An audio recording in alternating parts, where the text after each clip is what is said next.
ощущаешь себя частью большой истории своих предков, которые живет уже не одну сотню, не одну тысячу лет.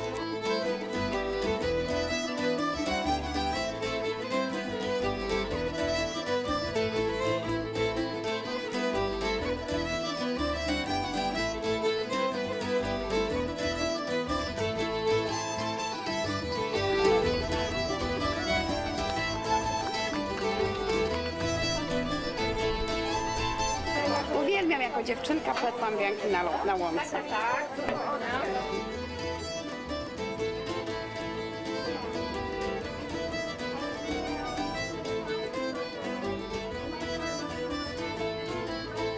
So this is the 15th annual summer solstice. It's the longest day of the year.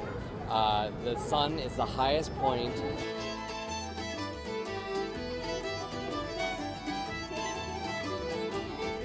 The sun went down over England's famous Stonehenge monument on Saturday, ahead of the June 21st summer solstice, the Northern Hemisphere's longest day of the year. The difference was there were no crowds to witness the event. The ancient stone circles aligned to the midsummer sunrise and the midwinter sunset. In 2019, like every other year, thousands of pagans, druids and assorted revellers flocked to the monument. This year, coronavirus rules means they've had to make do with the event being digitally streamed by English Heritage. The organisation says it plans to reopen Stonehenge in July, as UK authorities gradually lift lockdown measures imposed to halt the spread of COVID-19.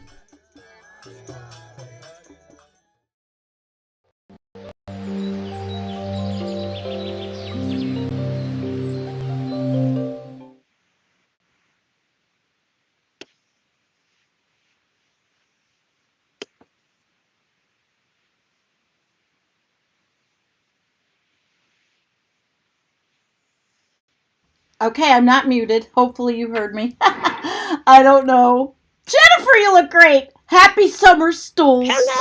It's Happy the summer solstice. Yeah. Yesterday was one hell of a day for me. Oh, I know. I Oh saw my your God. video. Well, What a drama. Yeah, I don't know if anybody, if you're not on Facebook, you don't see me. And hi, everybody. We had a climate change deluge from hell. Here, we've had like I fixed the sound. It's fine. She said no sound. I had a deluge. I mean, honestly, it's been like droughty, really droughty, and then all of a sudden, it says, okay, we're going to get thunderstorms. We got the most unbelievable rain. It was like Niagara Falls coming down. I was outside. I ran outside with my raincoat on because I had to keep the downspouts from falling into the plant, and the water would have been ruining one of my beautiful plants, right? So I go out there and I'm holding the thing. There's so much water, and my fingers must have constricted. My wedding band went flying, and we had a guy come over who is the coolest as shit guy today. We met him. His name is Jack. And he came over today with his thing to find it, the metal detector. Nope, couldn't find it. No. So that's my you'll summer. find it. It was It's the there. longest day, and of course, you shit happens. So let's say hi to everybody. Edgar Reese, Brian Weinstein, yeah, I know what and Gary and Hans and Human. They updated Ecamm, so when I put up their graphics, Jennifer, you can see everybody's little avatar really nicely. And Cool. Susan's here, so this is great. So now that I told my crazy story, have you got anything that's going on? And hi, Osama.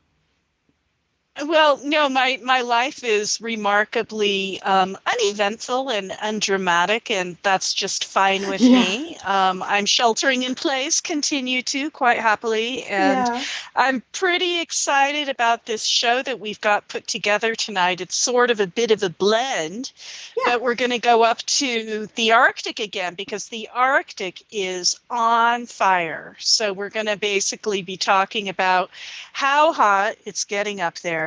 Then we're going to dip into some the latest thing from Nick Humphrey. And then I guess we're going to let's see, did I? Oh, the Axios article, and then we're going to Yeah. finish up with the summer solstice. Great, great. Yeah, I'm having my own little summer solstice right here, and yesterday was for me. It was like the longest day. Trish says, The longest day. yeah. Trish says boring is good, Jennifer. So okay. Yeah, boring is good. Yeah, Boring is boring good. is good. Well, it's great to see all you guys. And I think we'll start out. This is a big article. Jennifer's going to handle It's a most of this. huge article. Yeah, it is. And I'm going Yeah. to get it up here. And we should not have any of the problems we had last time because I have upgraded the system audio should be fine. I've got a little message from Skype, but I don't think we should have any problems. Jennifer, can everybody hear Jennifer? Yeah, I think so. I mean, Okay. I can hear me. Well, I know, but I got a little notification on this stuff, and it drives me crazy because I don't know what it means other than it tells you to I don't know. I really don't know what it means. And when the Skype has a little thing and then it tells you stop broadcasting system audio, I really have no clue what it means. I changed things, but as long as everybody says it sounds great. And Osama, thank you, because Osama walked me through this new it's called it's a IO router for buffer bloat, which is what I explained the last time. Buffer bloat is like a septic system that gets backed up, and my little data bits and packets, my packets get backed up, and Osama is so wonderful. Oh, Kevin Hester's here. Hi, Kevin. Great. Hi, Kevin. Kevin's here, and Boiled Rope Lampposts, and I'm a Sweet Leaf, and Adam Thomas. Everybody's here. So we're going to get started. Awesome. Do you want me to play the video first? Yeah, it's Okay. just 27 seconds long. And, All right. you know, you guys, the Arctic is so hot. It's on fire. So this is a little video that's within the article in CBS News. And take it away, Sandy. Just let me Okay. know when you're done. It should play. You should be able to see it. Come on. Siberia likely hit the hottest temperature ever recorded in the Arctic on Saturday. The official reading was 100.4 degrees Fahrenheit. That's 32 degrees hotter than the normal high temperature. The town is typically one of the coldest places on Earth. Last November, the temperature dropped to nearly 60 degrees below zero. Western Siberia has experienced average temperatures 10 degrees above normal since December. All right, that was pretty good. That was a You quickie. probably think Awesome. all pads are the same. Oop, Yeah. wait a Just minute. Or feel like Quickie to Yeah, what? and we don't want to know about the ad that was coming up. Sorry. I was okay, Jen. I am blissfully ignorant of everything that you're talking about right now. The ad came up and it was Okay. a horrible commercial. But anyway, go for All right. it. It's Jen's. Take it away. Yahoo! So this is an article that came out just today, really, I guess, June 21st. Oh, yeah, brand hot off the press, no pun intended. Arctic records its hottest temperature ever. This is non-trivial, and this is really important. Let's take it away. Alarming heat scorched Siberia on Saturday as the small town of Verkhoyansk reached 100.4, and Verkhoyansk is up at 67.5 degrees north latitude, well inside the Arctic Circle. So it reached 100.4 degrees Fahrenheit, 32 degrees above the normal high temperature. If verified, that shouldn't be hard to do, this is likely the hottest temperature ever recorded in Siberia, and also the hottest temperature ever recorded north of the Arctic Circle, which begins at 66.5 degrees north. The town is 3,000 miles east of Moscow and further north than even Fairbanks, Alaska. On Friday, the city of Caribou, Maine tied an all-time record at 96 degrees. So that's pretty far north in the United States, Caribou, Maine, Fahrenheit. And was once again well into the 90s on Saturday. To put this into perspective, the city of Miami, Florida, has only reached 100 degrees one time since the city began keeping temperature records in 1896. So a lot of people are talking about this, and people are tweeting about this. Jeff Baradelli said, in a little tweet in his weather professor handle, likely the hottest temperature ever recorded in the Arctic happening today, 100.4 degrees Fahrenheit. What's happening in Siberia this year is nothing short of remarkable. The kind of weather we expect by 2100, 80 years early. Now, I don't know who put us on a schedule and who decided that in 80 years it's going to be 100. Whatever, it's happening now. And Zach Labe, if you guys know Zach Labe, you've got to follow him. He is an amazing climatologist. So it goes, anomalous, even record-breaking warmth continues in parts of Siberia.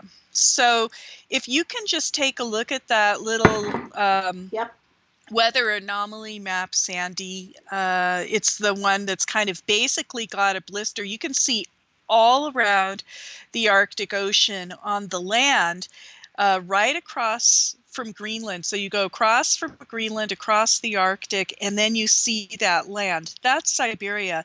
And you see that strange color that it is. They had to make up new colors. They're continually having to make up new colors. So they had to get this kind of pale beige color to represent even hotter. So all that pale beige over there, it is like 20 degrees above normal. And I think that might be centigrade. So back to the article, Verkhoyansk is typically one of the coldest spots on Earth. This last November, the area reached 60 degrees Fahrenheit below zero, one of the first spots to drop that low in the winter of 2019-2020. The scene below is certainly more characteristic of Eastern Siberia. And below you see the picture of the guy with his reindeer, and it all looks, you know, very Arctic-like. That's how it should look. It should look like that. Right. But it doesn't look like that. It's not like that at all. It's 100 degrees Fahrenheit. This is the Arctic. This is something to kind of stop and comprehend. This is abnormal. Don't you think this should be front page news, Jennifer? Front page news you would everywhere. You would think that everybody would be screaming from the rooftops about this because it is so abnormal. But no, it's just like people on Earth are so checked out. They're like, oh my God. You know. It's true. It's true. How people on Earth. I wonder out. what people on other planets are thinking of us. Well, you know, I've always kind of been of the opinion that, I don't know, in some ways I feel like this is sort of a morality tale, watching humanity destroy themselves. Yeah. And because they can't work together and because they're selfish, things are going to happen. Oh my And it has pretty bad consequences. So this article is great. It's got a lot of charts in it. So let's continue on. Reaching 100 degrees in or near the Arctic is almost unheard of. Although the reading is questionable, back in 1915, the town of Prospect Creek, Alaska, not quite as far north as Verkhoyansk, is reported to have reached near 100 degrees. Okay, so that was back in 1915. Maybe it happened. We don't know. But they say it got, I'm sure, a freak event. It probably got really hot. Yeah, this has been happening for over a month already. Oh my God. But that was like over 100 years ago, that one that they're saying. Yep. And in 2010, a town a few miles south of the Arctic Circle reached 100. So it has been getting hot. We've been watching Siberia go on fire. So as a result of the hot, dry conditions right now, numerous fires range nearby, and smoke is visible for thousands of miles on satellite images. You know, when Siberia burns, it's the scariest thing in the world. It's like hell on earth because Siberia has so much organic material, and all that permafrost, a lot of it is kind of like peat. You know, it's very easy to burn, and you can get like fires going on the ground and in the ground in Siberia that you cannot put out. It's freaking scary. I've seen some footage that just like knocked my socks off. I mean, it, you know, kind of like escaping the inferno in Siberia a couple of years ago. Oh my God. As a result of the hot, dry conditions right now, as we said, numerous fires. And I'm going to just skip down through these tweets, but you can show them. They're really good pictures, Sandy. Let me, do we have this one from what? Kilkenny Weather. And this one is showing the Russian, the spike here. And you see, the data source, the weather information was obtained from the weather station there in Verkhoyansk. And it's pretty wild. I don't know if it's big enough for everybody to see, but it shows. And then we go down. Look at that, the satellite image showing the smoke, Jennifer. It doesn't look good. It doesn't look good. It looks pretty freaking scary. It should be the big, I mean, basically the top of the earth is on fire and it's a non-event. I mean, you got to go figure people are fucked in the head. So you said it. I'm sorry to like, excuse my French. Well, it's not like we're on the radio where the FCC gives a shit. This heat is not an isolated occurrence. Parts of Siberia have been sizzling for weeks. So you guys, everybody who's been following like the weather anomaly and you know those Arctic anomaly temperature maps, you can see that Siberia is just blistering. It's just been so hot, and it's a direct reflection of the broken jet stream. You know, the jet stream is broken, the heat is pushing up there most aggressively, and it's just like boom, pummeling into the Arctic. And actually here in Denver, it hasn't been that hot because all that Arctic air kind of comes down the Rocky Mountains, and we get kind of cooler than normal temperatures here, you know, so that's what happens. If it's down here, it ain't up there.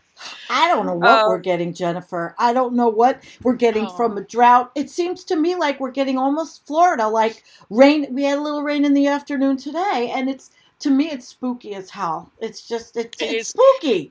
Spooking me. It's spooky. I looked at your videos that you sent the day that you lost your wedding band yesterday, and I was like, holy freaking crap. I'll have to make a video for everybody. Yeah, to see this. Deluge. You were having an absolute deluge. I mean, it was an emergency. I know, and that's why I was out there with the gutters that the downspouts were hitting. The water was like Niagara Falls hitting the plants, and you know, the water hit my hand. Boom! It's the sentiment of it. Yeah, well, this is abrupt climate change, and it's starting to set in. And what that means, you can expect anything. Seriously, you can expect absolutely anything to happen because everything will. So let's go ahead and continue back to Siberia.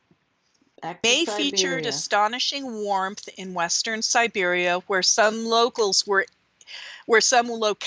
were 18 degrees Fahrenheit above normal, not just for a day, but for the month. As a whole, western Siberia averaged 10 degrees above normal for May, obliterating anything previously experienced. Think of that statement. We get used to faster than expected, you know, hotter than expected, crazier than expected. But this is the Arctic, and it has never happened like this. And it has been a month of blistering heat up there. Think of what that's going to do to all the infrastructure and all the permafrost. you know? Yeah, like the leaking, like what we've talked about in Norilsk, and they Yeah, want to blame the right. company, like the company didn't do repairs, and they want to conveniently say, leave out the fact that the permafrost is melting. But yet, I hear that Putin is very he's very upset. But Very but upset. somebody put a comment in this that they're more upset about right now in Russia. It's Brian Weinstein. Hi, Brian. That they're more upset about coronavirus than they are about this temperature spike in the Arctic, because of course to them, the oligarchs, it represents shipping routes, money, and all that. But they don't realize, or I guess they're going to start realizing what they're all built on. Hmm. Everything is built on permafrost. Bye bye. You're gonna hear a big sucking sound. Bye-bye. Bye bye. Bye-bye. It's not funny either, but Okay, here let's we dig are. into it, Dig so to into it. speak.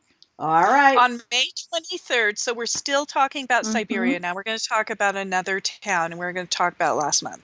On May 23rd, the Siberian town of Katanga, far north of the Arctic Circle, hit 78 degrees. So May 23rd, this little tiny town way the hell up in the Arctic Circle was 78 degrees Fahrenheit. This was 46 degrees above normal, Oh my and God. shattered the previous record by a virtually unheard of 22 degrees. Okay, so the record that was like before that was 22 Mm-hmm. degrees less. Mm-hmm. It was unbelievable. On June 9th, Nizyan, oh God, am I going to do this? Niz Nizyaya Pesh. Nizhanya. Wait, his I can't do Nanya. that. Oh, it's two Y's. Yeah. Nizhanyaya. Nizhanyaya. Pesha, I think we should do an online class of different languages, Jennifer, for like pronouncing their vowels and things. Oh, Oh, I think we have to. right. Hello, An Drew. area 900 Mm-hmm. miles northeast of Moscow, so that puts you firmly way up in Siberia, near the Arctic Ocean's Barents Sea, hit a sweltering 86 degrees Fahrenheit, a staggering 30 degrees above normal. Let that sink in. Yeah, let it This is sink in. just incredible. Um, What's perhaps even more impressive is that this relative warmth has persisted since December, with an average temperature in Western Siberia 10 degrees Fahrenheit above normal, doubling the previous departure from the average in 2016. So, Sandy, right below that, it's Yep. got a little graph, and it says Western Yep. Siberia air temperature anomalies for Uh-huh. December to May. And what you can see is that now it isn't even in alignment with any of the other measurements. It is off the charts. It is just incredible.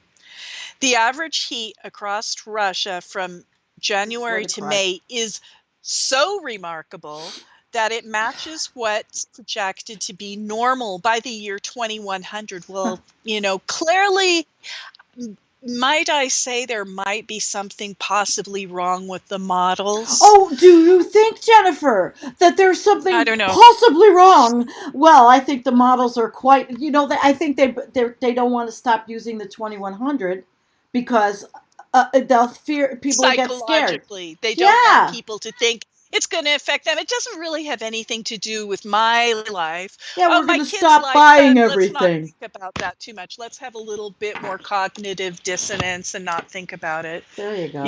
I mean, There you go. there's severe psychosis setting in, I think, if this is going to just be all You that much think? more cognitive dissonance. I mean, cognitive dissonance is like turning people imbecilic, Yeah, Matt says deep adaptation or death, probably the latter. But we're going to.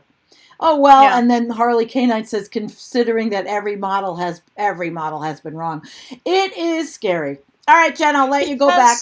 Yeah, because they just don't know how all the things work together, and that everything affects everything else, and that's why the models aren't working, because they haven't quite grokked clearly all the interrelationships between the feedbacks and the tipping points and all the ecosystems and all the different things that work together to create this freaking disaster that we're seeing that is highly unpublicized, might I say.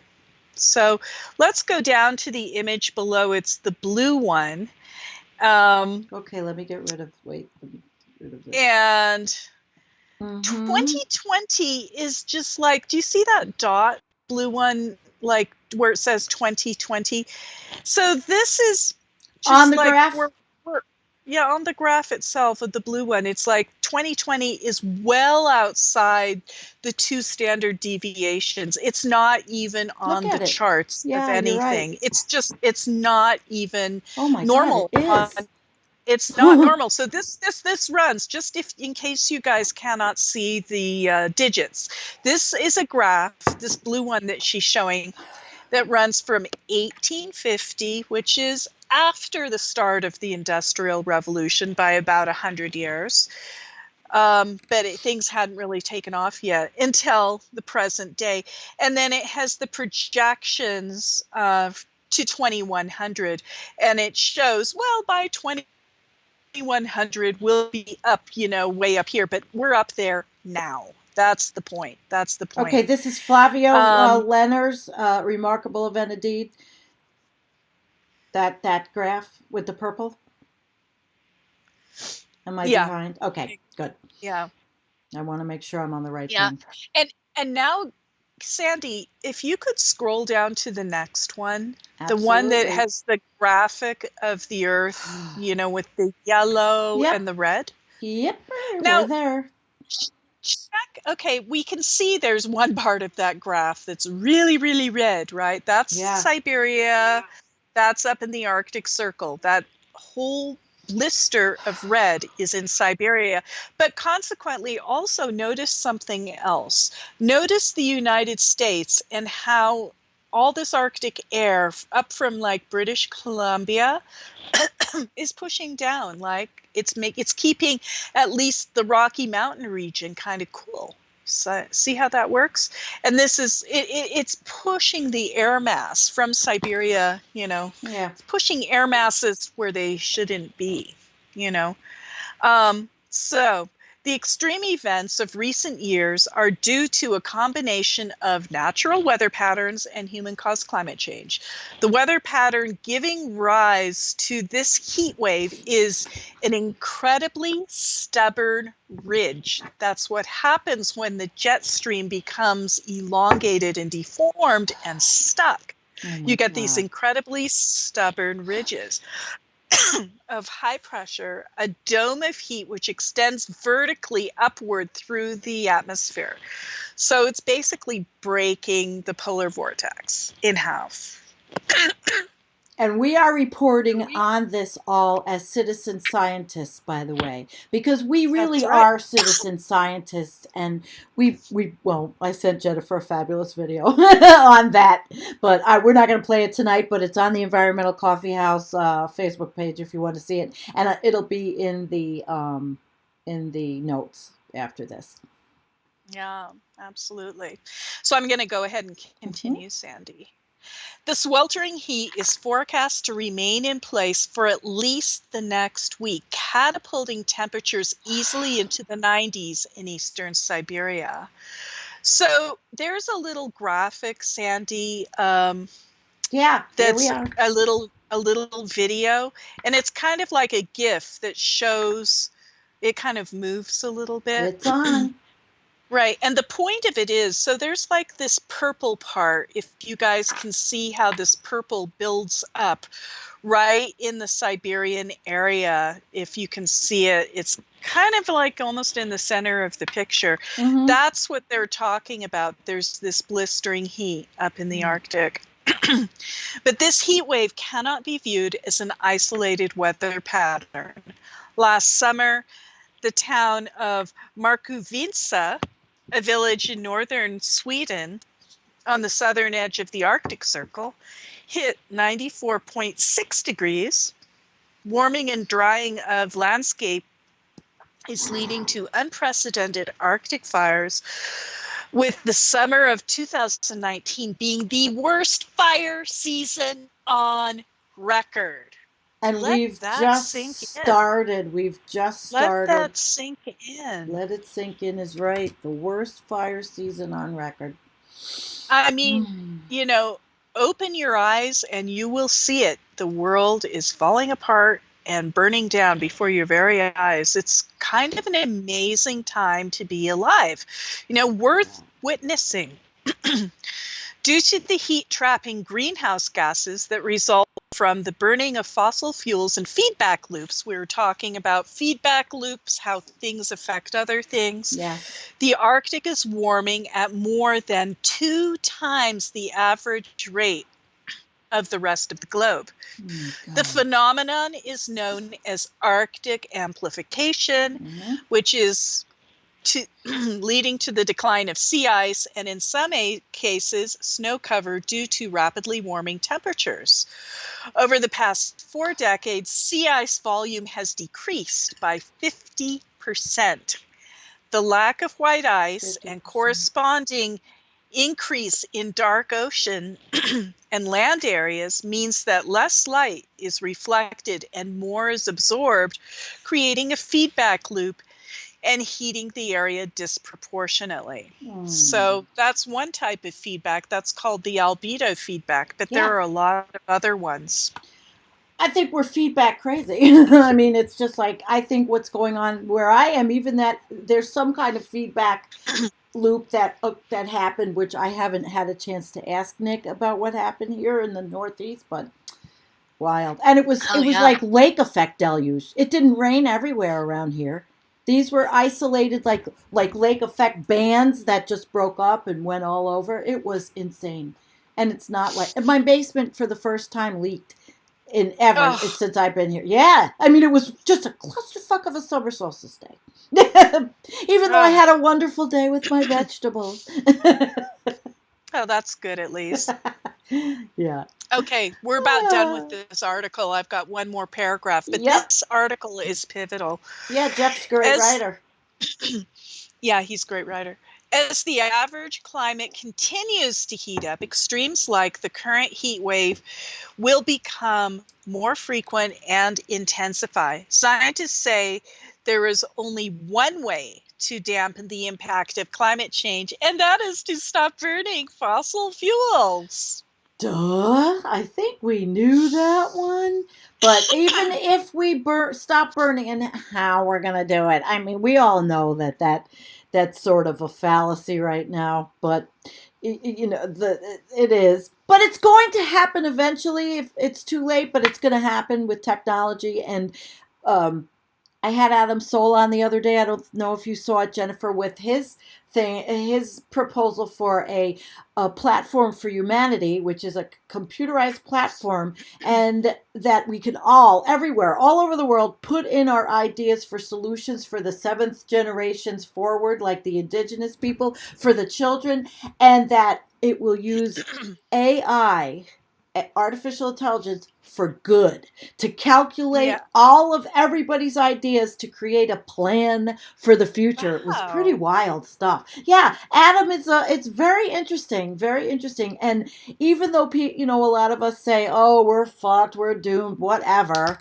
Has technology stopped? No. Did we put guys up did the privatization of NASA put people up on the space station last week? Yes. So that isn't stopping. No, it is not going to stop. So let's try to use it for good, as Adam said. A lot of people are they're terrified of AI. But if we had the political will and we could use it to put this kind of plan together, that's pretty amazing. And Adam's got the whole thing. It would be. And I really gave credence to him. I'm giving him a platform because why not? Absolutely. Why not? I mean, this is a time to come together and talk about this stuff and let many ideas ferment around it. And that's what he's talking about. The ideas to go, like we would go on a platform and we would put all our ideas in, but of course there's so much to hash out. That's why he's having meetings with people from all over the world. And as a sweet leaf just said, I'm a sweet leaf, she said AI in the hands of power is a problem, and of course they are using it. But he's talking about AI in positive, like Jean says, why be afraid of AI? We're already using it. So using it for positive means, because we're going that way anyway. And look what happened during the shutdown. You worked at home, right, Jen? I mean, we can change. We can change, and it's been demonstrated we can change. Okay. Absolutely. And it just took us being scared, about our own skins to realize that we can make huge changes. But climate is such a insidious affair, and it's so easy to deny it if you want to do that you can say you don't have to change, Yeah, I like the deniers. So we had another article because everyone but the right people. I mean, we're talking about it, but Axios was talking about it, and their article, just to give you an example, because we don't want to be, repetitious, but their article was showing the town that recorded the Arctic's hottest temperature ever, but that wasn't Norilsk. We talked about that, where the spill is happening and how that's such a mess. It's going to take forever. But it's basically the same thing. They took it from CBS because Jeff is becoming quite a, our Nick is as good as Jeff. So we always hope that we see Nick in the same kind of position, because he's also Nick's been on the BBC a couple of times, Well, more for Nick, because he's fantastic, and we put a link up. We'll put a link up to his Patreon page. But so here it said it was the same thing pretty much about this, and it said the record temperatures are likely the combination of natural weather patterns and human-caused climate change resulting from the emission of greenhouse gases, like carbon dioxide. I guess they wrote this.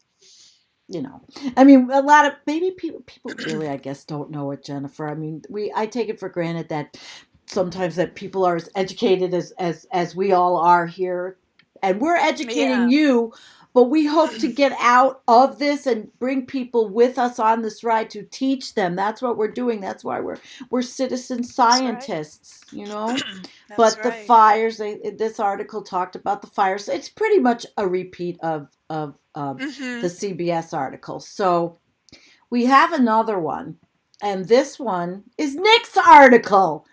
Yay, Nick! So why not? You want to go over Nick's article, and I'll just do a little bit. And Nick, I don't know if you're with us tonight. He's probably not, because it's Sunday Family Day, and he has a little one. Okay, so he's got graphics. Oh yeah, interesting ones. What looks funny about this graphic?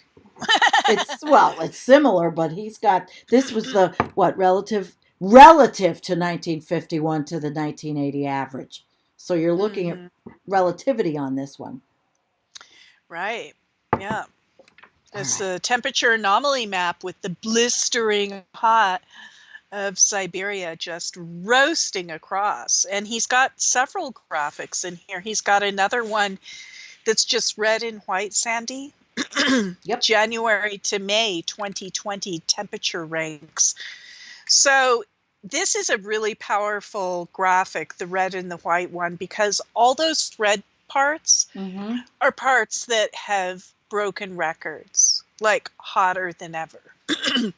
And you can see all the records are being broken in Russia. I mean, look at that. The U.S. hardly has any records being broken. Isn't that interesting, Sandy? Maybe, yes. It is interesting. And Russia is like the worst country for this to be happening in. Yeah. I just don't know what's going to happen. What are they going to do? Who knows?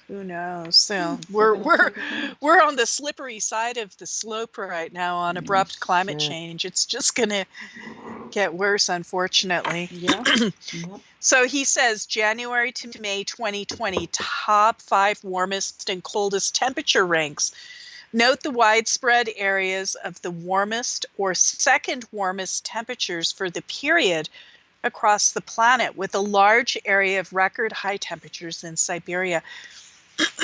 I think a lot of this has to do with methane, because methane is an instantaneous heating global greenhouse gas, and it doesn't have, I mean, as soon as it's emitted and heat hits it, it flashes, and it's 125 times molecule for molecule stronger when it first comes out than carbon dioxide. I mean, think about it. 120, each molecule of methane is 125 times more powerful than each molecule of carbon dioxide. And it's short-lived. It only lives for like 100 years. But during those only 100 lives years, for 100 years. Yeah, right? During those 100 years, you're going to have a hell of a ride. We're having a hell of a ride. We're having a hell of a ride. And that's where the heart goes for the future generations and they know it. They're in the streets protesting because they know it. Yeah. It's not just Black Lives Matter. They're protesting because they know that the younger ones are protesting because they know that we've left them a mess. Yeah.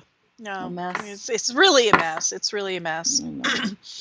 So in Nick's article, he continues, today the town of Verkhoyansk in East Siberia reported an all-time high temperature of 38 degrees centigrade, 100 degrees 0.4 Fahrenheit.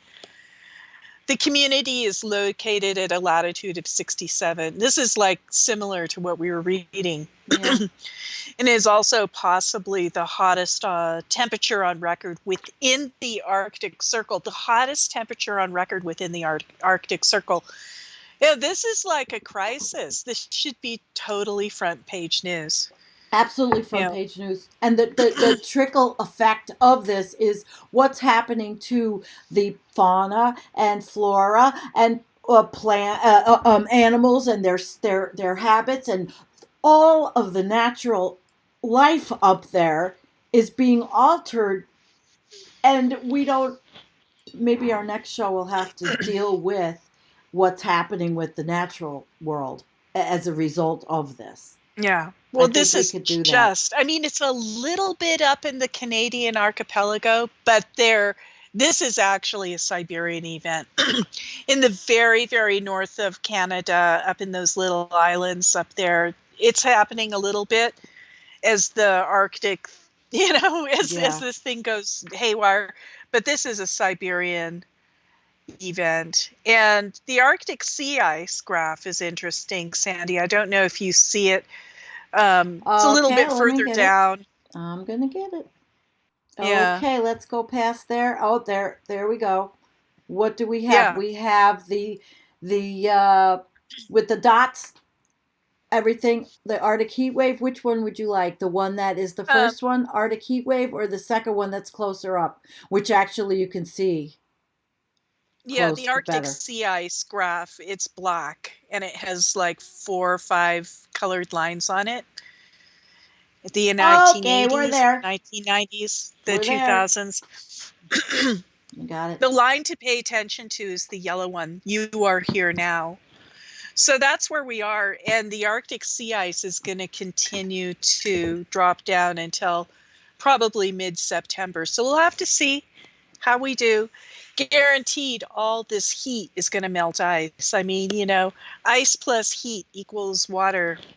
Last I checked. I don't know. There's conflicting discussions on the Blue Ocean event happening, a full event happening this year, but we're well on the way.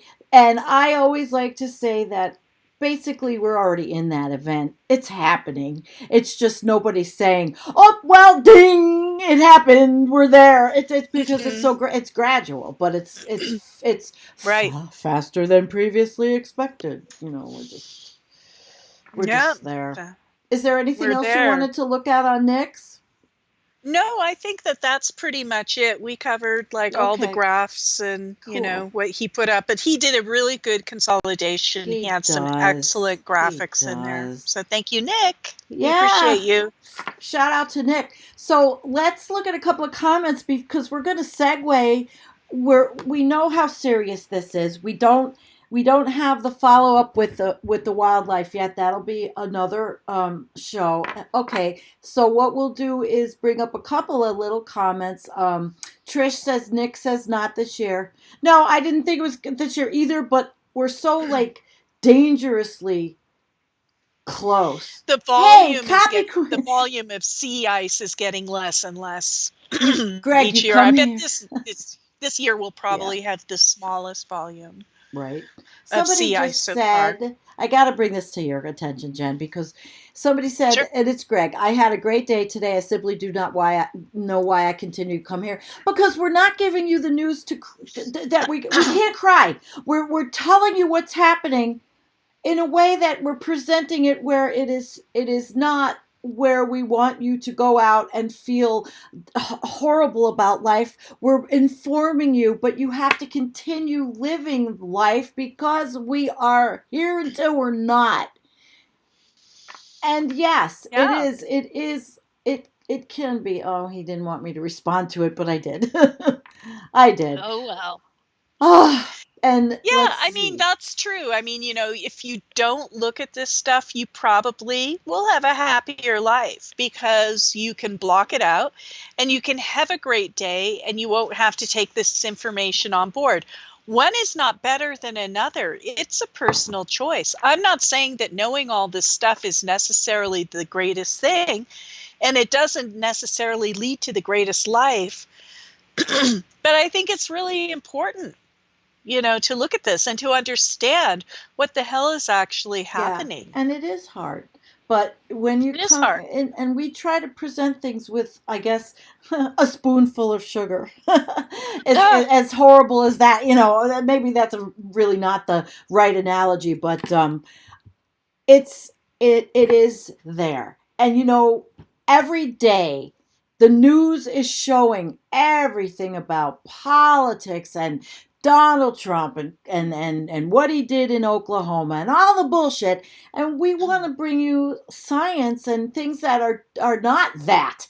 When Jennifer and I are together. And truthfully, we could talk about all of that. We could talk about the cuts into science that Trump's administration has made. We oh,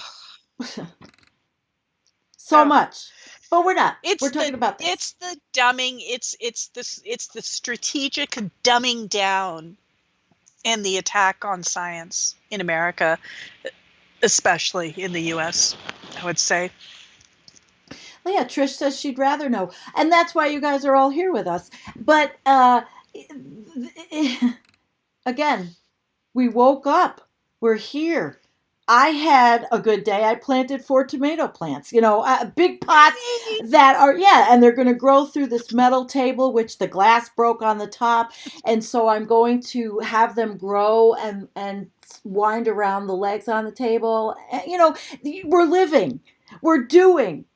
And we know that the people up there are having difficulties too. I mean, Yeah. we can't eliminate that there's population in Siberia. We showed you Norilsk. We showed you what's happening. But people are experiencing this. And so why shouldn't we know what our brethren up there is experiencing too? It's got to be Yeah. okay. There were a lot of pictures of people in the water. They were like in bathing suits, which they never wear. I'm sure there's some enjoyment, but they all know that it's their way of life is changing. And Mhm. Basil just said ignorance creates a population of individual consumers in debt. There you go. I've been that person. I'm uniquely That's right. qualified to talk about that. Yeah. Yeah. Yeah. But anyway, so what we thought we would do was a little segue into the summer solstice. One more comment though before that. That's Cindy K from Facebook who's saying the wrong people are in charge of too many things. Don't we friggin' know it? and care and time to heal and become whole again. Make time now to see and cherish all you love. Absolutely. And you can still understand what's happening, and still live your life. And so now we'll go to the summer solstice, and I kind of dressed for the occasion a little bit. I'm having my own little summer solstice, and we pulled up USA Today because actually I pulled it up because the pictures were kind of cool. And I had made a little video in the beginning of the show, which usually people are joining, they never see the video. It explains the actual, the sun positioning and all those things of this about the summer solstice, why I'm saying it wrong, and the longest day of the year. And I thought it was just the pictures were cool from USA Today, so we would go over this one. Did you want me to read, or you want to read?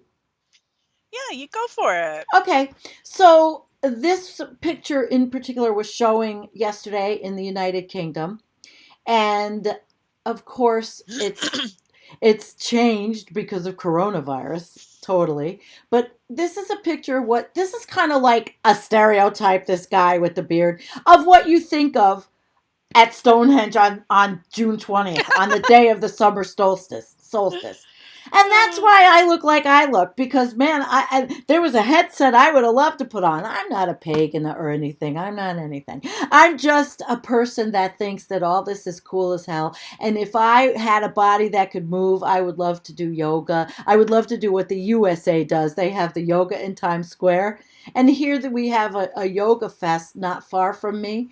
But I don't know if they're having it this year. I used to do yoga all the time. Now to bend, I'm yogaed right to bed. But this picture shows the ritual performed at Stonehenge as the sun sets ahead of summer solstice on June 20th. And so people were there, but they had to close. And then here, this picture I love because she's wearing a headpiece I would have loved to wear. I would love to wear, and I love to dress like that in dresses Pretty. and flowing. They're all like daisies and stuff in her hair. It's so beautiful. And they're participating in the ritual. And you know what? I think it's absolutely far out and neat and cool. And I like it because I think it sure does look different than sitting there with the Catholic priests in their long gowns waving incense and scaring you. I mean, and I'm not meaning to offend anybody. I am just saying it's always an amazing thing every summer around the world for the solstice. And these people were celebrating and dancing to traditional music near the Acropolis in Athens during the summer solstice, marking the start. And here, this is somebody yesterday with their puppy. That was cute. So there wasn't a lot of people, but they said that these were from this year. So people did go. It was just very, very, very different.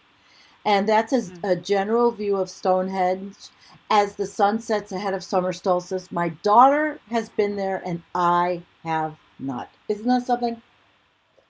Mm-hmm. And my bucket list, I've is been short. there. Oh, tell us about it.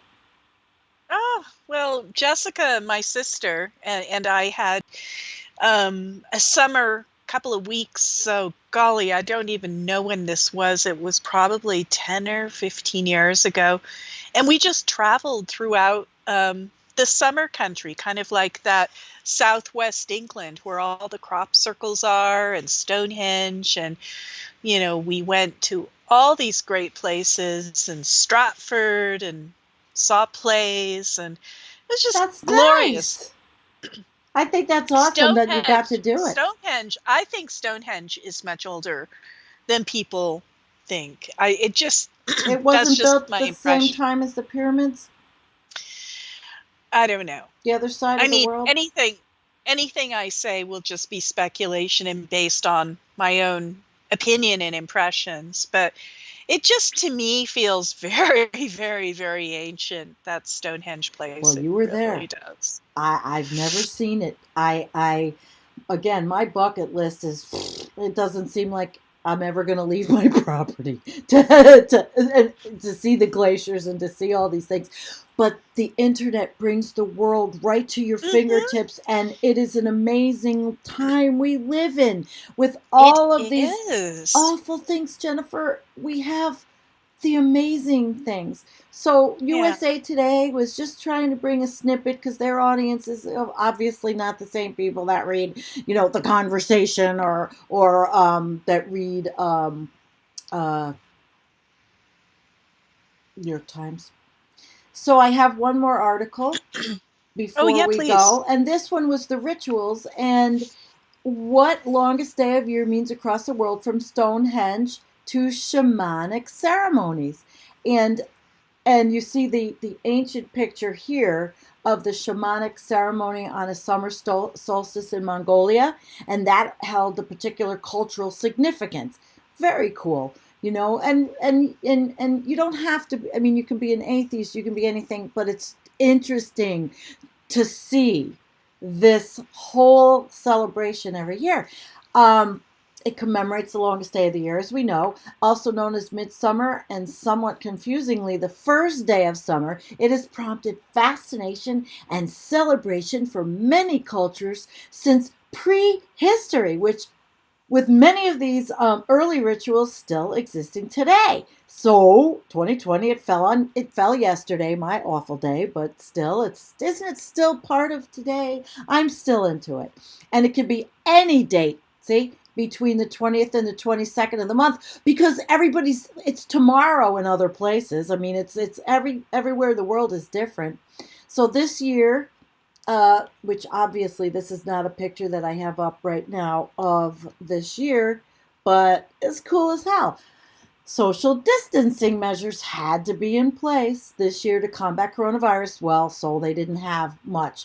But in the UK, and this article just goes into all the different things. The UK, what they do, known by pagans as Letha, the solstice marks the only day that the rising sun reaches the middle stones when shining on the formation's central altar and draws large crowds each year, like the pyramids where the sun goes right in the middle. It's so cool. And the English Heritage Facebook page, they did have a live stream of it. And in the USA, as I was saying, they had started, people all over had started the Yoga Day. And in Spain, they celebrate midsummer with a traditional party in honor of St. John the Baptist, and they have that on the 23rd of June. Then it says, despite the Christian elements, the pagan origins of festivities are honored with the widespread lighting of bonfires and gathering of traditional medicinal plants, which I have all over my yard, and which are either hung from doorways in bunches or dipped in bathing water. And then there's Mongolia. Mongolia, now under communist rule, the ancient Mongolia practice of shamanism was banned for 70 years, but it had a resurgence since 1992. It is widely regarded as Mongolia's national religion, and a key facet of the nation's identity, where the fire rituals attached to the summer solstice, therefore serving a vital cultural purpose. And we have to make sure that none of those fires in any of those countries get out of hand. That's another thing you have to think of now. Anywhere you light a fire, anywhere in the world, Ukraine, midsummer celebrations are like in Spain. They're held again in honor of John the Baptist, known in Old Kiev as Ivan Kupala. And Ivan Kupala Day takes on many of the pagan origins attached to the solstice, with young men and women leaping over the flames to cleanse themselves of ill fortune. Isn't it amazing what human Yeah. beings do? It's idolatry. It's fantastical thinking, but it's still cool as hell to me. Oh, that's totally cool. I love it.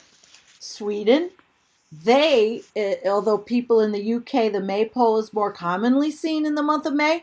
In the Sweden, and I don't know if I can pronounce this either, the Midsommarstång is associated with the solstice. So beyond erecting and dancing around the pole, Swedish traditions such as decorated homes with greenery still endure, with Midsummer's Eve a de facto public holiday.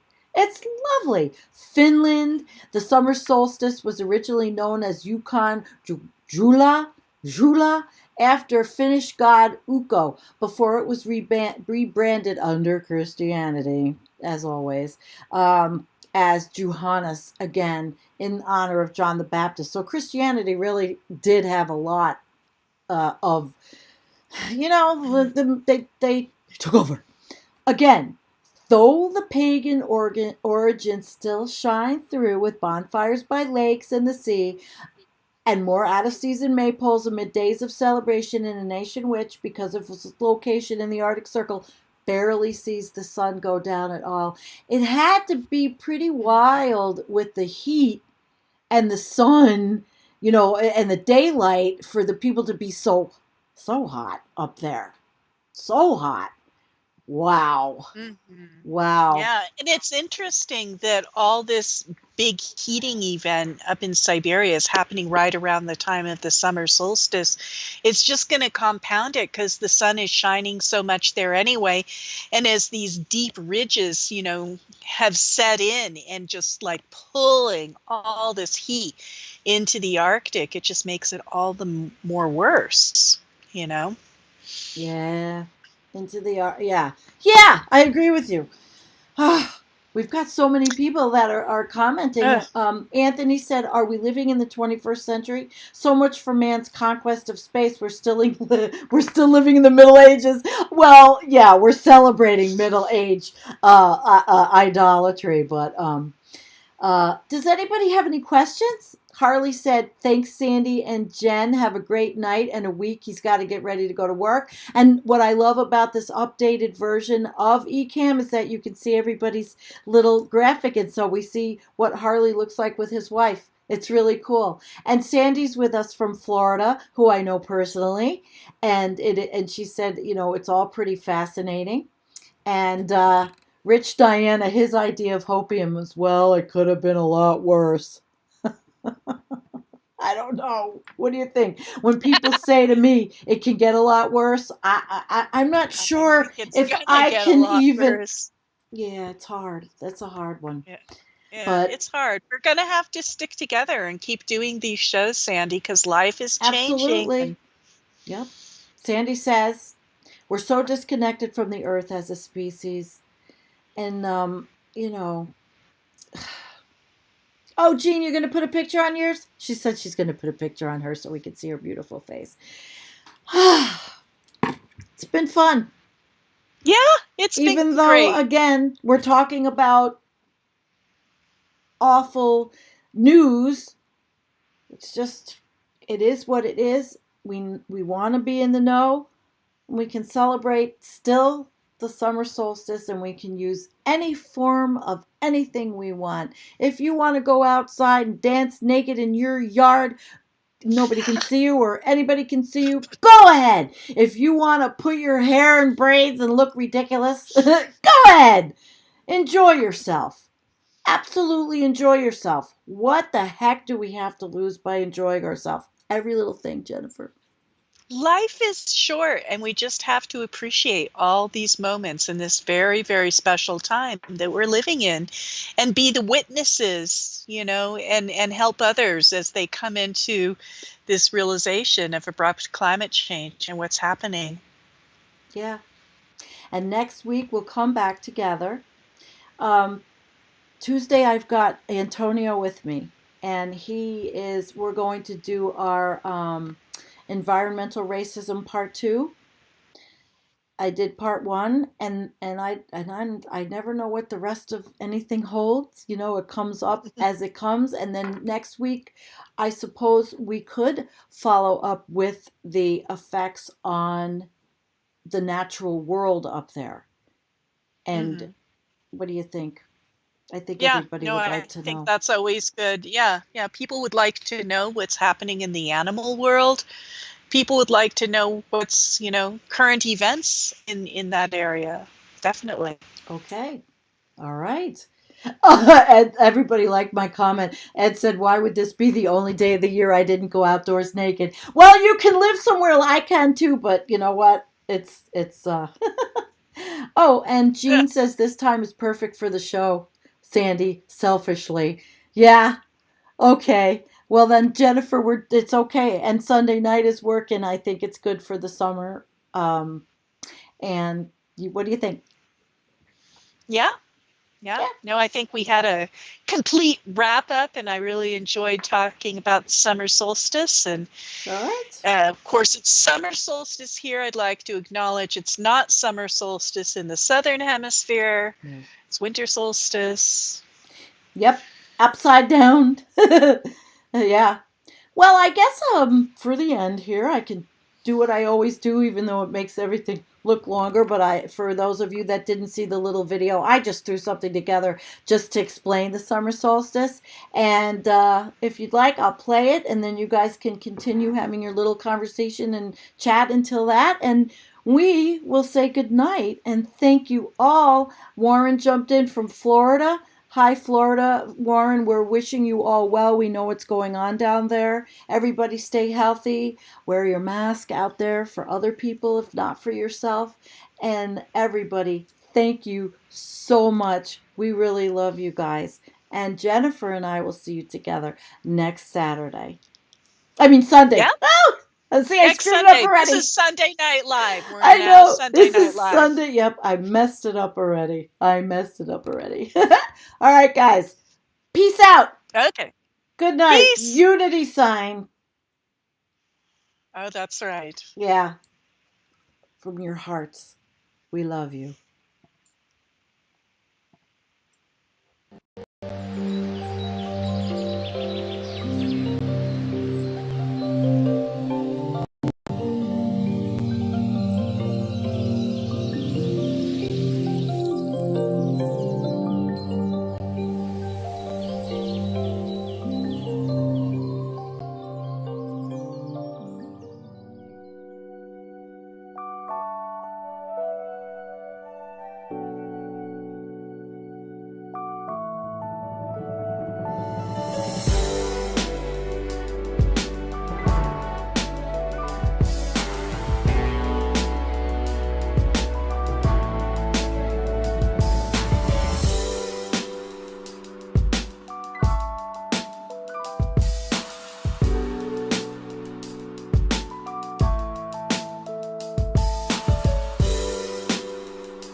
На самом деле ты ощущаешь себя частью большой истории своих предков, которые живет уже не одну сотню, не одну тысячу лет.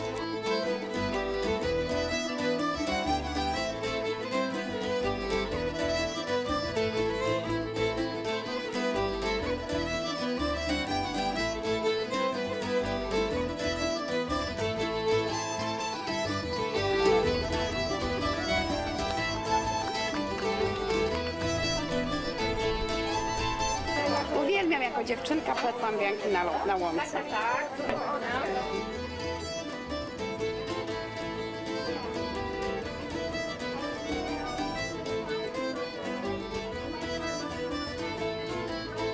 So this is the 15th annual summer solstice. It's the longest day of the year. The sun is the highest point.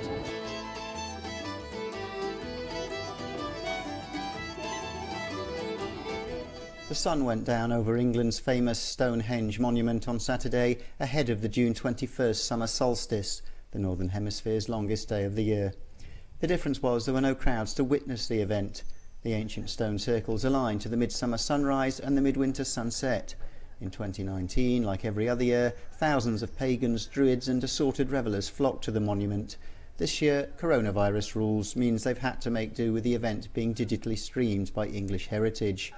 The organisation says it plans to reopen Stonehenge in July, as UK authorities gradually lift lockdown measures imposed to halt the spread of COVID-19.